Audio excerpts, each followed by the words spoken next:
నాశలని తీర్చువాడా నిన్నే నమ్మితినేసయ్యా. నాశలని తీర్చువాడా నిన్నే నమ్మితినయ్యా. నాకున్న ఆధారం నీవేనయ్యా, నా క్షేమమంతయు నీలోనయ్యా. నాకున్న ఆధారం నీవేనయ్యా, నా క్షేమమంతయు నీలోనయ్యా. ఏదైనా నీ వల్లే జరుగునయ్యా, ఏదైనా నీ వల్లే జరుగునయ్యా. నాశలని తీర్చువాడా నిన్నే నమ్మితినేసయ్యా. నాశలని తీర్చువాడా నిన్నే నమ్మితినయ్యా. దేవుని నామానికి మహిమ కలుగును గాక. మరొకసారి దేవుని వాక్యాన్ని వినడానికి ప్రభు ఇచ్చిన అవకాశాన్ని బట్టి ప్రభువునికి నిండు మనసుతో కృతజ్ఞతాస్తుతులు చెల్లిస్తున్నాను. చిన్న మాట ప్రార్థన చేసుకొని ఈనాటి ధ్యానాంశాన్ని మనం ధ్యానించుకుందాం. ప్రార్థన చేసుకుందాం. అత్యంత కృపా కనికరం కలిగిన మా ప్రియ పరలోకపు తండ్రి, మీ ఘననామానికి వేలాది స్తుతులు స్తోత్రాలు వందనాలు. తిరిగి మరలా నాయన ఈ విధంగా నీ మాటలు పంచుకొనడానికి మీరిచ్చిన సమయాన్ని బట్టి స్తుతిస్తూ ఉన్నాము తండ్రి. ఈరోజు ఏ మాట ద్వారా మాతో మీరు ఉద్దేశించి ఉన్నారో ఆ మాటతో నాయన వింటున్న ప్రతి ఒక్కరిని ఆత్మలో బలపరచమని తండ్రి, ఆ మాటలు నాయన ఆత్మీయ జీవితానికి మేలుకరంగా మీరు మలచమని, సమస్త మహిమ ఘనత ప్రభావములు మీరే పొందుకొనమని యేసయ్య అతి శ్రేష్టకరమైన నామమందు ప్రార్థించి స్తుతించి అడిగి వేడుకొంచున్నాము తండ్రి. ఆమేన్. ఈనాటి ధ్యానాంశముగా పరిశుద్ధ గ్రంథంలో నుండి లూకా శుభవార్త 17వ అధ్యాయం, లూకా శుభవార్త 17వ అధ్యాయం 32వ వచనాన్ని నేను చదువుతూ ఉన్నాను. లోతు భార్యను జ్ఞాపకము చేసుకొనుడి. మరలా చదువుతూ ఉన్నానండి. లోతు భార్యను జ్ఞాపకము చేసుకొనుడి. ఈరోజు మనం నేర్చుకోబోతూ ఉన్న అంశం ఏమై ఉందనంటే, ఈ అంత్య దినాలలో, దేవుని రాకడ దినాలలో ప్రభు మనకు కొన్ని జ్ఞాపకాలను పరిశుద్ధ గ్రంథంలో లిఖించి ఉంచారు. లోతు భార్యను జ్ఞాపకం చేసుకోమంటున్నారు. ఎందుకు మనం లోతు భార్యను జ్ఞాపకం చేసుకోవాలి అని మనం ఆలోచన చేసినట్లయితే, లోతు కుటుంబ జీవిత విధానం అంతా కూడా మనకు తెలుసు. అబ్రహాము దేవుని వాక్కును విని దేవుని వాక్యానుసారంగా, దేవుని మాట చొప్పున, దేవుని చిత్తానుసారంగా ఆయన ప్రయాణం అవుతూ ఉండగా ఆయనతో పాటు తన భార్యను అలాగునే లోతు కుటుంబాన్ని కూడా ఆయన వెంట పెట్టుకుని ఆయన కనాను ప్రయాణమైనట్లుగా మనం పరిశుద్ధ గ్రంథంలో చూస్తూ ఉన్నాం. అబ్రహాము అయితే దీవింపబడుతూ వచ్చాడు, కానీ లోతు కుటుంబం మాత్రం అంతకంతకు దేవుని యొక్క శాపానికి గురైనట్లుగా మనం పరిశుద్ధ గ్రంథంలో చూస్తూ ఉన్నాం. కారణం ఏంటి అని మనం ఆలోచన చేస్తే పరిశుద్ధ గ్రంథంలో ఒక మాట మనకు కనబడుతుంది. లూకా శుభవార్త 9వ అధ్యాయం 62వ వచనాన్ని మనం చదివినట్లయితే, యేసు నా గట్టి మీద చేయి పెట్టి వెనుక తట్టు చూచు వాడెవడును దేవుని రాజ్యమునకు పాత్రుడు కాడని వానితో చెప్పాను. ఇక్కడ మనం ఆలోచన చేసినట్లయితే, యేసుని నమ్ముకున్న తర్వాత, యేసుని వెంబడిస్తూ ఉన్న తర్వాత, దేవుని ఆజ్ఞ చొప్పున బ్రతుకుతూ ఉన్న తర్వాత మనం వెనుకకు తిరిగి చూసేవారముగా ఉంటే దేవుని రాజ్యాన్ని మనం కోల్పోయే వారంగా ఉంటూ ఉన్నామని, అలాగనే దేవుని ఉగ్రతకు పాత్రులం అవుతామని ఈ వచనం ఆధారంగా మనకు తెలియచేయబడుతుంది. ఇంతకీ లోతు భార్యను మనం ఎందుకు జ్ఞాపకం చేసుకోవాలి అని మనం ఆలోచన చేసినట్లయితే, ఆది కాండము 19వ అధ్యాయం 26వ వచనాన్ని మనం చదివితే, అయితే లోతు భార్య అతని వెనుక నుండి తిరిగి చూచి ఉప్పు స్తంభమాయెను. ఈమె వెనుకకు తిరిగి చూచినట్లుగా మనం చూస్తూ ఉన్నాం. దేవుని చిత్తానుసారంగా అబ్రహాముతో పాటు పిలువబడి అబ్రహామును వెంబడిస్తూ అబ్రహాము మార్గములు నడుస్తూ ఉన్న లోతు కుటుంబం అనంట ఒకానొక రోజు దేవుని ఆజ్ఞను మీరి లోతు భార్య వెనుకకు తిరిగి చూచినట్లుగా మనం పరిశుద్ధ గ్రంథంలో చూస్తూ ఉన్నాం. కాబట్టి ఈరోజు ప్రభు మనతో మాట్లాడుతూ ఉన్నాడు. ఈ అంత్య దినాలలో, కడవరి దినాలలో, రాకడ సమీప దినాలలో మనము వెనుకకు తిరిగి చూచేవారముగా ఉంటూ ఉన్నామేమో. ఆధ్యాత్మిక జీవితంలో నుండి, విశ్వాసపు జీవితంలో నుండి వైదొలిగిపోతూ మన ఇష్టానుసారంగా మనము బ్రతికేవారంగా ఉంటూ ఉన్నామేమో. అందుకే ప్రభువారు హెచ్చరికతో ఈరోజు లోతు భార్యను జ్ఞాపకం చేసుకున్నామని మనల్ని హెచ్చరిస్తూ ఉన్నాడు. కారణాలు ఏమై ఉన్నవి? మనం పరిశుద్ధ గ్రంథంలో నుండి కొన్ని కారణాలు చూద్దాం. మొదటిగా పరిశుద్ధ గ్రంథంలో నుండి పేతురు రాసిన 2వ పత్రిక 2వ అధ్యాయం 6వ వచనాన్ని మనం చదివినట్లయితే, మరియు ఆయన సొదొమ గొమొర్ర పట్టణములను భస్మము చేసి ముందుకు భక్తిహీనులు గలవారికి వాటిని దృష్టాంతముగా ఉంచుటకై వాటికి నాశనము విధించి దుర్మార్గుల కామ వికారయుక్తమైన నడవడి చేత బహుబాధపడిన నీతిమంతుడకు లోతును తప్పించెను. ఆ నీతిమంతుడు వారి మధ్యను కాపురం ఉండి తాను చూచిన వాటిని బట్టియు వినిన వాటిని బట్టియు వారికి అక్రమమైన క్రియల విషయములలో దినదినము నీతిగల తన మనస్సును నొప్పించుకొనుచూ వచ్చెను. ఇక్కడ మనం చూస్తూ ఉన్నాం, లోతు కుటుంబాన్ని బట్టి పరిశుద్ధాత్ముడు ఇస్తూ ఉన్న సాక్ష్యం. మనం ఆలోచన చేసినట్లయితే లోతు నివసిస్తూ ఉన్న ప్రాంతం ఎలా ఉంది అని మనం ఆలోచన చేస్తే, సొదొమ గొమొర్ర పట్టణాన్ని గురించి పరిశుద్ధ గ్రంథంలో వ్రాయబడిన మాట ఏంటనంటే, సొదొమ గొమొర్ర పట్టణంలోనంట భక్తిహీనులు ఉన్నారు, సొదొమ గొమొర్ర పట్టణంలో దుర్మార్గులు ఉన్నారు, కామ వికారయుక్తమైన ఆలోచనలు కలిగిన మనుషులు ఉన్నట్లుగా మనం పరిశుద్ధ గ్రంథంలో చూస్తూ ఉన్నాం. అలాంటి ప్రాంతంలో నివసిస్తూ ఉన్న లోతు అనంట నీతిమంతుడుగా జీవించాడనంట. ఈ మాట ఒక లోతును బట్టే వ్రాయబడింది అని మనం ఆలోచన చేసినట్లయితే, ఎందుకు ఒక్క లోతును బట్టే వ్రాయబడింది అనంటే, ఆ ప్రాంతంలో నివసిస్తూ ఉన్న లోతు ఒక్కడు మాత్రమే నీతిమంతుడిగా జీవించాడు, కానీ లోతు భార్య నీతి లేకుండా జీవించినట్లుగా మనం గ్రహించగలుగుతూ ఉన్నాం. లోతు పిల్లలు నీతి లేని వారుగా జీవించి ఉన్నట్లుగా మనం గ్రహించగలుగుతూ ఉన్నాం. అందుకేనేమో పరిశుద్ధాత్ముడు లోతు పేరైతే పరిశుద్ధ గ్రంథంలో లిఖించారు, కానీ లోతు భార్య పేరు కానీ లోతు కుమార్తెలు 2 కుమార్తెల పేర్లు కానీ పరిశుద్ధ గ్రంథంలో లిఖింపబడనట్లుగా మనం చూస్తూ ఉన్నాం. కారణం ఏంటనంటే, దేవుని దృష్టిలో దుర్మార్గతలు బ్రతుకుతూ ఉన్న వారి మధ్యలో, దేవుని దృష్టిలో అక్రమములో బ్రతుకుతూ ఉన్న వారి మధ్యలో, దేవుని దృష్టిలో భక్తిహీనతలో బ్రతుకుతున్న వారి మధ్యలో లోతు ఒక్కడేనంట నీతివంతుడుగా జీవించాడు. చాలా జాగ్రత్తగా దేవుని మాటలు మనం గ్రహించాలా.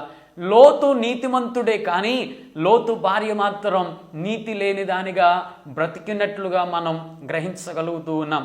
నీతిమంతునికి భార్య అనిపించుకుంది, కానీ నీతి లేకుండా జీవించినట్లుగా మనం చూస్తూ ఉంటూ ఉన్నాం. ఈరోజు నీవు నేను గ్రహించవలసిన ఒక ఆత్మీయ సత్యం ఏంటనంటే, మనం ఆరాధిస్తూ ఉన్న ప్రభువు నీతిమంతుడై ఉన్నాడు. రోమియోలకు రాసిన పత్రిక 3వ అధ్యాయం 11వ వచనాన్ని మనం చదివినట్లయితే, నీతిమంతుడు లేడు, ఒక్కడునూ లేడు. ఈ లోకంలో నీతిమంతుడు అనేవాడు లేని పరిస్థితుల్లోనంట ప్రభువారు ఈ లోకానికి వచ్చాడు. కారణం ఏంటనంటే, ఏ భేదమును లేదు, అందరూ పాపం చేసి దేవుడు అనుగ్రహించు మహిమను పొందలేకపోతూ ఉన్నారు. సర్వ మానవాళి కూడా పాపములు పడి ఉన్న కారణాన, సర్వ మానవాళి కూడా అక్రమములో బ్రతుకుతూ ఉన్న కారణాన, సర్వ మానవాళి కూడా దేవుని చిత్తాన్ని విడిచి బ్రతుకుతూ ఉన్న కారణాన, భక్తిహీనతలో బ్రతుకుతూ ఉన్న కారణాన, నీతి లేకుండా జీవిస్తూ ఉన్న కారణాన, నీతిమంతుడైన దేవుడు అనంట తన కుమారుని ఈ లోకానికి పంపించాడు. ఎందుకు అనంటే, తన కుమారుని యొక్క రక్తము చేత మానవాళిని నీతిమంతులుగా మార్చడానికి. మనం గనుక చూసినట్లయితే అదే రోమియోలకు రాసిన పత్రిక 3వ అధ్యాయం 25 నుంచి మనం చదివినట్లయితే, పూర్వము చేయబడిన పాపములను దేవుడు తన వరిమి వలన ఉపేక్షించినందున ఆయన తన నీతిని కనపరచవలనని క్రీస్తు యేసు రక్తమునందలి విశ్వాసము ద్వారా ఆయనను కరుణాధారముగా బయలుపరిచెను. దేవుడప్పటి కాలమందు తన నీతిని కనపరుచు నిమిత్తము తాను నీతిమంతుడును యేసునందు విశ్వాసము గలవానిని నీతిమంతునిగా తీర్చువాడునై ఉండుటకు ఆయన అలాగూ చేశాను. ఎవరైతే యేసు ప్రభువుని అంగీకరిస్తారో, ఎవరైతే యేసు ప్రభువుని నమ్ముతారో, ఎవరైతే యేసు ప్రభువుని వెంబడిస్తారో వారందరినీ కూడా నీతిమంతులుగా చేయడానికి ఆయన ఈ లోకానికి వచ్చి రక్తం చిందించినట్లుగా మనం చూస్తూ ఉన్నాం. కాబట్టి యేసు రక్తము చేత విమోచింపబడిన మనము, యేసుని నమ్ముకున్న మనము, యేసునందు విశ్వాసములో బ్రతుకుతూ ఉన్న మనము ఈరోజు ఆలోచన చేయవలసిన ఒక విధానం ఏమై ఉంది అనంటే, మనం నీతి కలిగిన వారముగా బ్రతుకుతూ ఉన్నామా లేదా? ఎందుకు అనంటే రాకడ దినాలకు మనం దగ్గరగా ఉంటూ ఉన్నాం. నీతి అనేది లేకపోతేనంట దేవుని రాజ్యాన్ని మనం చూడలేం, దేవుని రాజ్యానికి మనం చేరలేం. మనం నీతి కలిగిన వారంగా బ్రతకాలి అనంటే మనం యేసుని వెంబడించే వారంగా ఉండాలి. అందుకే అంటూ ఉన్నాడు, లోతు భార్యను జ్ఞాపకం చేసుకునండి. లోతు అయితే నీతిమంతుడే, కానీ లోతు భార్య నీతి లేకుండా జీవించింది. నీవు ఆరాధిస్తున్న యేసు నీతిమంతుడే, కానీ ఆయన బిడ్డగా చెప్పుకుంటున్న నీలో నీతి ఉందా లేదా ఆలోచన చేయమంటూ ఉన్నాడు ప్రభుల వారు. నీవు వెంబడిస్తూ ఉన్న యేసులో నీతి ఉంది, కానీ నీలో నీతి ఉందా లేదా ఒకసారి అంతరాత్మను ప్రశ్నించుకోమంటూ ఉన్నాడు ప్రభుల వారు. ఈ రాకడ దినాలలో, ఈ కడవరి దినాలలో నీతి కలిగిన వారముగా లేకుండా దేవుని పిల్లలమని చెప్పుకోవడం వలన ఉపయోగం ఏమీ కూడా లేదు. కాబట్టి ఈ అంత్య దినాలలో లోతు భార్యను మొదటిగా మనం ఎందుకు జ్ఞాపకం చేసుకోవాలి అనంటే, లోతు భార్యలో లేని నీతి మనం కలిగి జీవించడానికి, లోతు కలిగి ఉన్న నీతి మనం కలిగి జీవించడానికి, ఆ నీతిని ఆధారంగా చేసుకుని వెనుకకు చూసేవారంగా గాక యేసునందలి విశ్వాసముతో ముందుకి సాగిపోయేవారంగా బ్రతకాలని పరిశుద్ధాత్ముడు ఈరోజు మనతో మాట్లాడుతూ అంటున్నాడు, లోతు భార్యను జ్ఞాపకం చేసుకునండి. రెండవదిగా మనం చూసినట్లయితే పరిశుద్ధ గ్రంథంలో నుండి హెబ్రీలకు రాసిన పత్రిక 13వ అధ్యాయం 1వ వచనాన్ని నేను చదువుతూ ఉన్నాను. సహోదర ప్రేమ నిలువురముగా ఉండనీయుడి, ఆతిథ్యము చేయ మరవకుడి, దాని వలన కొందరు ఎరుగకయే దేవదూతలకు ఆతిథ్యము చేసిరి. ఇక్కడ అపోస్తలుడైన పౌలు భక్తుడు అంటున్నాడు, సహోదర ప్రేమ నిలువురముగా ఉండనీయుడి, ఆతిథ్యము చేయ మరవకుడి, దాని వలన కొందరు తెలియకనే దేవదూతలకు ఆతిథ్యము చేసిరి. ఎవరు ఆ కొందరు అని మనం ఆలోచన చేస్తే ఆదికాండము 18వ అధ్యాయం 1వ వచనం నుంచి కొన్ని వచనాలు మనం చదివినట్లయితే, మరియు మమ్రే దగ్గరనున్న సింధూర వనములో అబ్రహాము ఎండవేళ గుడారపు ద్వారం నందు కూర్చుని ఉన్నప్పుడు యెహోవా అతనికి కనబడెను. అతడు కన్నులెత్తి చూచినప్పుడు 3 మనుషులు అతని ఎదుట నిలువబడి ఉండిరి. అతడు వారిని చూచి గుడారపు వాకిట నుండి వారిని ఎదుర్కొనుటకు పరిగెత్తి నేలమట్టుకు వంగి, ప్రభువా, నీ కటాక్షము నా మీద ఉన్న ఎడల ఇప్పుడు నీ దాసుని దాటిపోవద్దు, నేను కొంచెం నీళ్లు తెప్పించదును, దయచేసి కాళ్ళు కడుగుకొని ఈ చెట్టు క్రింద అలసట తీర్చుకొనుడి, కొంచెం ఆహారము తెచ్చేదను, మీ ప్రాణములను బలపరుచుకొనుడి, తరువాత మీరు వెళ్ళవచ్చును, ఇందు నిమిత్తము కదా మీ దాసుని యొద్దకు వచ్చి తిరే నేను. చాలండి. మొట్టమొదటిగా తెలియకనే దేవుని దూతలకు ఆతిథ్యం ఇచ్చింది ఎవరు అనంటే అబ్రహాము కుటుంబముగా కనబడుతుంది. ఎండవేళ అబ్రహాము సింధూర వనంలో కూర్చున్నప్పుడు, మమ్రే దగ్గర ఉన్న సింధూర వనంలో కూర్చున్నప్పుడు అనంట దేవుని దూతలు అక్కడ ప్రత్యక్షమయ్యారో, దేవుని దూతలకనంట తెలియకనే అబ్రహాము ఆతిథ్యం ఇచ్చినట్లుగా మనం చూస్తూ ఉన్నాం. రెండవదిగా అదే ఆదికాండము 19వ అధ్యాయం 1 నుంచి మనం చదివినట్లయితే, ఆ సాయంకాలం మందు ఆ 2 దేవదూతలు సొదొమ చేరినప్పటికీ లోతు సొదొమ గవిని యొద్ద కూర్చుండి ఉండెను. లోతు వారిని చూచి వారిని ఎదుర్కొనుటకు లేచి సాష్టాంగ నమస్కారం చేసి, నా ప్రభువులారా, దయచేసి మీ దాసుని ఇంటికి వచ్చి రాత్రి వెళ్ళబుచ్చి కాళ్ళు కడుగుకొనుడి, మీరు పెందలకడ లేచి మీ త్రోవను వెళ్ళవచ్చును అనేను. అందుకు వారు, అలాగూ కాదు, నడివీధిలో రాత్రి వెళ్ళబుచ్చదమని చెప్పిరి. అయినను అతడు మిక్కిలి బలవంతము చేసినప్పుడు వారు అతని తట్టు తిరిగి అతని ఇంట ప్రవేశించిరి. అతడు వారికి విందు చేసి పొంగని రొట్టెలు కాల్చగా వారు భోజనము చేసిరి. రెండవదిగా ఎవరు తెలియకనే దేవదూతలకు ఆతిథ్యం ఇచ్చారు అని అంటే లోతు కుటుంబముగా కనబడుతుంది. లోతు కుటుంబము ఎప్పుడు ఆతిథ్యం ఇచ్చారు అని అంటే సొదొమ గొమొర్రా పట్టణాలు దేవుని ఉగ్రతకు పాలవుతూ ఉన్న దినాలలో దేవుని ఉగ్రత సొదొమ గొమొర్రా పట్టణం మీద దిగబోతూ ఉండగా మమ్రే దగ్గరనున్న ఆ సింధూర వనములో ఎండవేళ అబ్రహాము దగ్గరకు మొదటిగా దేవుని దూతలు వెళ్ళినప్పుడు దేవుని దూతలు అంటే అబ్రహాముతో మాట్లాడుతూ ఉన్నారనంట.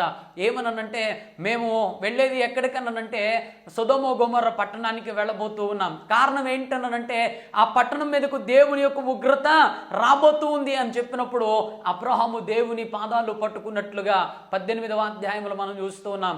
కారణం ఏంటనంటే లోతు కుటుంబాన్ని రక్షించుకోవాలని దేవుని పాదాల చింత విజ్ఞాపన ధూపాన్ని వేస్తూ ఉన్నాడు. దేవుని పాదాల చింత ప్రార్థన చేస్తూ ఉన్నాడు. దేవుని పాదాల చింత దేవునికి తన యొక్క మొరను ఆలపిస్తూ ఉన్నట్లుగా మనకు కనబడుతున్నాడు. ఎప్పుడైతే అబ్రహాము దేవుని పాదాల చింత పెనుగులాడుతూ ఉన్నాడో ప్రార్థన చేస్తూ ఉన్నాడో దేవుని దూతలనంట సొదొమ గొమొర్రా పట్టణానికి దేవుడు నడిపించాడు. కారణం ఏంటనంటే లోతు కుటుంబాన్ని రక్షించుట కొరకు. ఎప్పుడైతే వారు సొదొమ గొమొర్రా పట్టణంలోనికి వెళ్ళారో గవిని యొద్దనే లోతు కూర్చుని ఉన్నాడనంట. పొలిమేర దగ్గరలో లోతు కూర్చుని ఉన్నాడు. వారిని చూచాడనంట. వారిని తన ఇంట చేర్చుకుని ఆతిథ్యం ఇచ్చినట్లుగా మనం చూస్తూ ఉన్నాం. ఇక్కడ నీవు నేను గ్రహించవలసిన ఒక ఆత్మీయ సత్యం ఏంటనంటే లోతు ఆతిథ్యం ఇచ్చాడు అనంటే లోతుతో పాటు లోతు భార్య కూడా ఆతిథ్యం ఇచ్చింది. లోతు భార్యతో పాటు లోతు బిడ్డలు కూడా ఆతిథ్యం ఇచ్చారు. కుటుంబం అంతా కూడా దేవుని దూతలకు పరిచారం చేశారు, లేదంటే పరిచర్య చేసినట్లుగా మనకు కనబడుతుంది. ఇక్కడ మనం ఒక నిమిషం ఆలోచించవలసిన ఒక ఆలోచన ఏమై ఉంది అని అంటే లోతు భార్య ఆతిథ్యం అయితే ఇచ్చిందంట కానీ దేవుని ఆజ్ఞను త్రోసిపుచ్చింది అని అంట. చూద్దాం, చూడండి. ఆదికాండము 19వ అధ్యాయం 17వ వచనాన్ని మనం చదువుదాం. ఆ దూతలు వారిని వెలుపలికి తీసుకుని వచ్చిన తరువాత ఆయన నీ ప్రాణమును దక్కించుకున్నట్లు పారిపోము, నీ వెనుక చూడకము, ఈ మైదానములు ఎక్కడను నిలువక నీవు నశించిపోకుండా ఆ పర్వతమునకు పారిపోమ్మని చెప్పగా దేవుని దూతలు ఆ ఇంటికి ఎందుకు వెళ్ళారో లోతుతోనూ లోతు కుటుంబంతోనూ వారు చెప్తూ ఉన్నారు. దేవుని ఉగ్రత ఈ పట్టణం మీదకి రాబోతుంది. కారణం ఏంటనంటే ఇక్కడ అక్రమం చేసేవారు ఉన్నారు. కారణం ఏంటనంటే ఇక్కడ దుర్మార్గులు ఉన్నారు. కారణం ఏంటనంటే ఇక్కడ భక్తిహీనులు ఉన్నారు. కారణం ఏంటనంటే ఇక్కడ కామ వికారయుక్తమైన ఆలోచనలు కలిగి పాపము చేసేవారు ఉన్నారు. కనుక దేవుని ఉగ్రత ఈ పట్టణం మీదకు రాబోతూ ఉంది. ఆ ఉగ్రత నుంచి మిమ్మల్ని తప్పించడం కొరకు అబ్రహాము ప్రార్థన చేయగా దేవుడు మిమ్మల్ని రక్షించడానికి మమ్మల్ని మీ దగ్గరకు పంపించారు. కాబట్టి మీరు బయటకు రండి. బయటకు తీసుకుని వచ్చిన వారనంట వారికి ఒక ఆజ్ఞ ఇచ్చినట్లుగా మనం చూస్తూ ఉన్నాం. ఏంటి ఆజ్ఞ అంటే ముందుకే సాగిపోండి, కాన వెనుకకు తిరిగి చూడొద్దు, ఎక్కడ కూడా నిలిచి ఉండొద్దు. కారణం ఏంటనంటే ఒకవేళ వెనుకకు తిరిగి చూసినా మీరు అక్కడ నిలిచి ఉన్న దేవుని యొక్క శాపం మీ మీద కూడా వస్తుంది. గనుక మీరు ముందుకే సాగిపోండి, కానీ వెనుకకు మాత్రం తిరిగి చూడొద్దని దేవుని దూతల ఆజ్ఞ ఇచ్చినట్లుగా మనం చూస్తూ ఉంటూ ఉన్నాం. కానీ లోతు భార్య దేవుని దూతలకు ఆతిథ్యం అయితే ఇచ్చిందంట, కాన వారి ఆజ్ఞను త్రోసిపుచ్చినట్లుగా మనం చూస్తూ ఉన్నాం. చాలా మందికి మనం దేవుని పేరట మంచి మంచి కార్యాలను చేస్తూ ఉంటూ ఉంటాం. చాలా మందికి దేవుని పేరట మనం ఏవేవో ఇస్తూ ఉంటూ ఉంటాం. ఈరోజు ప్రభు అంటూ ఉన్నాడు, దేవుని పేరట వచ్చిన వారికి మంచి చేయటం ఎంత ప్రాముఖ్యమో ఆయన ఆజ్ఞకు లోబడి ఆయన చిత్తానుసారముగా బ్రతకటం కూడా అంతే ప్రాముఖ్యమంట. చూద్దాం, చూడండి. సమూయేలు మొదటి గ్రంథము 15వ అధ్యాయం 22వ వచనాన్ని మనం చదువుకుందాం. అందుకు సమూయేలు తాను సెలవిచ్చిన ఆజ్ఞను ఒకడు గైకొనుట వలన యెహోవా సంతోషించినట్లు ఒకడు దహన బలులను అర్పించుట వలన ఆయన సంతోషించునా? ఆలోచించుము. బలులు అర్పించుట కంటే ఆజ్ఞ గైకొనుటయు పొటేళ్ల క్రొవ్వు అర్పించుట కంటే మాట వినుటయు శ్రేష్టము. ఇక్కడ ప్రభువులు వారు పలుకుతూ ఉన్నాడు. ఏంటి అనంటే మనం ఆలోచన చేసినట్లయితే బలులు అర్పించడం కంటే, లేదంటే దేవుని పేరట ఏవో మంచి పనులు చేయటం కానంటే దేవుని మాట వినటము శ్రేష్టమనంట. ఆలోచన చేద్దాం. దేవుని మాటను వినేవారంగా మనం ఉంటూ ఉన్నామా? అందుకే ఈ అంత్య దినాలలో లోతు భార్యను మనం జ్ఞాపకం చేసుకోవాలనంట. దేవుని బిడ్డలమే, దేవుని యందు విశ్వాసంలో బ్రతికేవారమే, దేవుని పేరట మంచి పనులను చేసేవారమే, కానీ ఆయన ఆజ్ఞకు లోబడే వారంగా మనం బ్రతుకుతూ ఉన్నామా? ఆలోచన చేద్దాం. ప్రభులు వారు మనకిచ్చిన ఆజ్ఞ ఏంటంటే విశ్రాంతి దినాన్ని పరిశుద్ధంగా ఆచరించండి. దేవుని సన్నిధిని మనం వెళ్ళే విషయంలో, విశ్రాంతి దినాన్న పరిశుద్ధంగా ఆచరించే విషయంలో మనం దేవుని ఆజ్ఞకు లోబడగలుగుతూ ఉన్నామా? దేవుని చిత్తానుసారంగా మనం బ్రతకగలుగుతూ ఉన్నామా? దేవునికి ఇష్టమైన వారంగా మన జీవితాలను మలుచుకొనగలుగుతూ ఉన్నామా? లేకపోతే అంత్య దినాలలో మనం లోతు భార్యను జ్ఞాపకం చేసుకోవాలా? కారణం ఏంటనంటే దేవుని రాకడలోనంట మనం దేవుని రాజ్యానికి చేర్చబడుట కొరకు మనం లోతు భార్యను జ్ఞాపకం చేసుకోవాలా. ఈరోజు ఒకవేళ నీతిమంతుడైన క్రీస్తుని నమ్ముకున్న మనం నీతి లేని వారముగా ఉంటూ ఉన్నామేమో, లోతు భార్యను జ్ఞాపకం చేసుకోవాలా. నీతిమంతుని నమ్ముకున్న మనము ఆయన పేరట మంచి పనులను చేస్తూ ఆయన ఆజ్ఞకు లోబడలేకపోతూ ఉన్నామేమో, లోతు భార్యను మనము జ్ఞాపకం చేసుకోవాలా. మూడవదిగా చూద్దాం. ఆదికాండము 19వ అధ్యాయం 15-16 వచనాలు మనం చదువుకుందాం. తెల్లవారినప్పుడు ఆ దూతలు లోతును త్వరపెట్టి, లెమ్ము, ఈ ఊరి దోష శిక్షల్లో నశించిపోకుండా నీ భార్యను, ఇక్కడనున్న నీ 2 కుమార్తెలను తీసుకుని రమ్మని చెప్పిరి. అతడు తడువు చేసెను.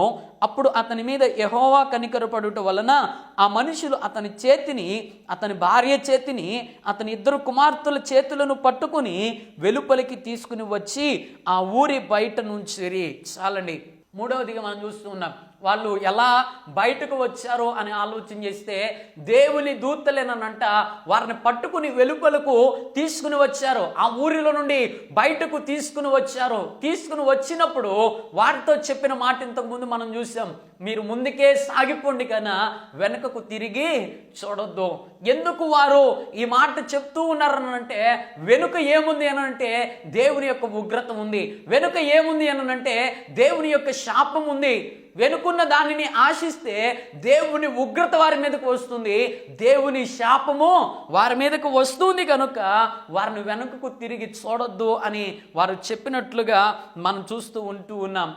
మనం పాపంలో ఉండగా, మనం శాపంలో ఉండగా, మనం నష్టాల్లో ఉండగా, మనం భ్రష్టత్వంలో ఉండగా ప్రభువు కూడా అనంట తన రక్తము చేత మనల్ని విమోచించి అనంట ఆ పాపము నుండి మనల్ని వెలుపలికి తీసుకుని వచ్చారు. ఆ శాపముల నుండి మనలను వెలుపలికి తీసుకుని వచ్చారు. ఆ నష్టాలలో నుండి మనలను వెలుపలికి తీసుకుని వచ్చారు. కారణం ఏంటనంటే కోల్పోయిన స్థితి కంటే మిన్నయైన స్థితిని మనకు ప్రభువు అనుగ్రహించడానికి, కోల్పోయిన ఆశీర్వాదాల కంటే మిన్నయైన ఆశీర్వాదాలను మనకు అనుగ్రహించడానికి. ఒకవేళ లోతు భార్య వలె మనం వెనుకకు తిరిగే వారంగా ఉంటూ ఉన్నామేమో.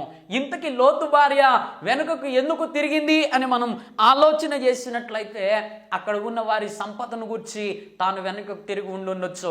అక్కడ ఉన్న వారి ఆస్తిపాస్తుల గురించి ఆమె వెనుకకు తిరిగి ఉండుండొచ్చు. అక్కడ ఉన్న వజ్ర వైడూర్యాల గురించి ఆమె వెనుకకు తిరిగి ఉండొచ్చు. ఇలా ఆలోచన చేసి ఉండొచ్చు. నిజంగా అసలు దేవుని ఉగ్రత వచ్చిందా? ఆ పట్టణం అసలు నాశనం అవుతుందా? లేదనంటే మేము ఇక్కడ ఉండటం ఇష్టం లేక ఎలా మమ్మల్ని ముందుకు వెళ్ళిపోమని ఆజ్ఞ జారీ చేశారా అనే దురాలోచనతో ఆమె వెనుకకు తిరిగి చూసిన కారణాన దేవుని యొక్క శాపాన్ని పొందుకున్నట్లుగా మనం చూస్తూ ఉన్నాం. ప్రియమైన దేవుని సంగమా, ఈ లోకంలో బ్రతుకుతూ ఉండగా లోకము ఏ స్థితిలో ఉంది అంటే భక్తిహీనత స్థితిలో ఉంది. లోకంలో ఎవరు ఉన్నారనంటే దుర్మార్గులు ఉన్నారు. లోకంలో ఎవరు ఉన్నారనంటే కామ వికారయుక్తమైన ఆలోచనలు కలిగి పాపము చేసేవారు ఉన్నారు. ఇప్పుడు మనము మొదటిగా నీతి కలిగిన వారముగా ఉండాలి. కారణం ఏంటనంటే మనల్ని విమోచించిన వాడు నీతిమంతుడు కనుక మనం నీతి కలిగిన వారముగా ఉండాలా. ఉండగలుగుతూ ఉన్నామో లేదో ఆత్మ పరిశీలన చేసుకుందాం. రెండవదిగా ఆయన మాట వినాలి. ఆయన ఆజ్ఞ చొప్పున మనము బ్రతకడానికి తీర్మానం చేసుకోవాలి. తీర్మానం చేసుకుంటూ ఉన్నామో లేదా, ఆయన మాట చొప్పున మనము జీవించగలుగుతూ ఉన్నామో లేదో ఒకసారి ఆత్మ పరిశీలన చేసుకోవడం చాలా ఆవశ్యకమై ఉంది. మూడవదిగా మనము దేవుని చిత్తానుసారంగా విశ్వాసములో ముందుకే సాగిపోగలుగుతూ ఉన్నామో లేదంటే ఎదురవుతున్న శ్రమలలో, ఇబ్బందులలో, బలహీనతలలో, ఉపద్రవాలలో మనము దేవుని చిత్తాన్ని విడిచిపెట్టేసి వేసి మనము వెనుకకు మళ్ళే వారంగా మరలా కోల్పోయిన ఆ యొక్క అవిశ్వాసములోనికి, లేదంటే పాపములోనికి, లేదంటే లోకములోనికి, లేదంటే భ్రష్టత్వంలోనికి వెళ్ళిపోయే వారంగా ఉంటూ ఉన్నామేమో ఒకసారి ఆత్మ పరిశీలన చేసుకోవాలి. నీతి కలిగి లేకుండా, దేవుని మాటకు లోబడకుండా మనము విశ్వాసములో ముందుకి సాగిపోయే వారంగా కాక వెనుకకు తిరిగే వారంగా ఉంటే ఈరోజు ప్రభు మనల్ని హెచ్చరిస్తూ ఉన్నాడు. లోతు భార్యను జ్ఞాపకం చేసుకోనండి. ఎందుకు అనంటే అంత్య దినాలలో బ్రతుకుతూ ఉన్నాం. ఒకసారి యేసునందు విశ్వాసం ఉంచినాక వెనుక తట్టు మనం తిరగకూడదు.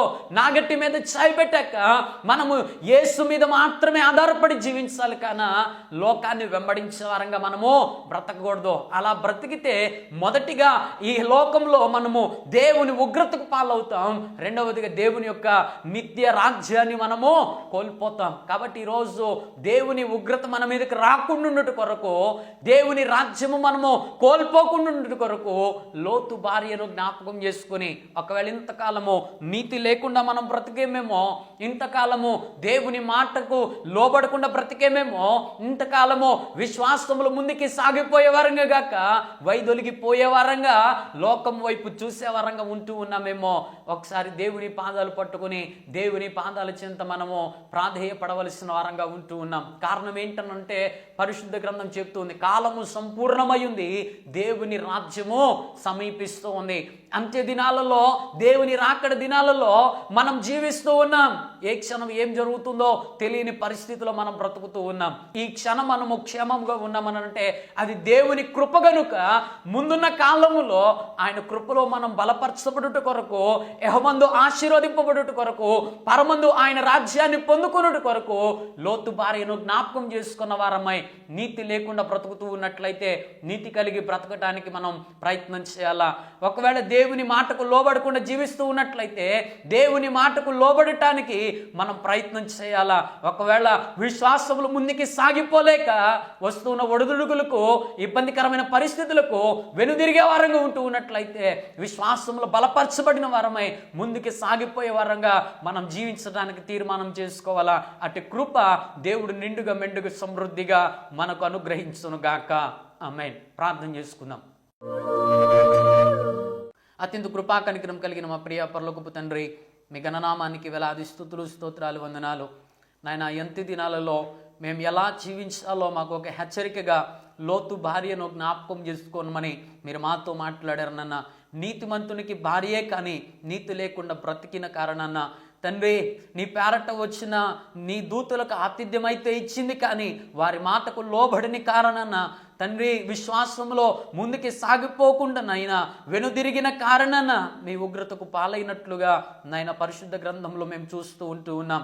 నాన్న, వెనుకకు తిరిగే వారంగా మేము ఉంటే నీ రాజ్యాన్ని కోల్పోతామని, యెహోవామందు నీ ఉగ్రతకు పాలవుతామని మీరు మాతో మాట్లాడారు గనుక తండ్రి విశ్వాసంలో బలపడుతూ నాయన నీతి కలిగిన వారంగా జీవిస్తూ తండ్రి మీ మాటకు లోబడుతూ నాయన విశ్వాసంలో ముందుకి సాగిపోగలిగిన నన్ను అట్టి ఆత్మ వింటున్న నీ ప్రియబిడ్డలందరికీ అనుగ్రహించమని, ఈ మాటలు అనేక మందికి ప్రయోజనకరంగా మీరు మలచమని, సమస్త మహిమా ఘనత ప్రభావములు మీరే పొందుకొనమని యేసే అతి శ్రేష్టకరమైన నామమందు ప్రార్థించి స్తుతించి అడిగి వేడుకొనుచున్నాము తండ్రి.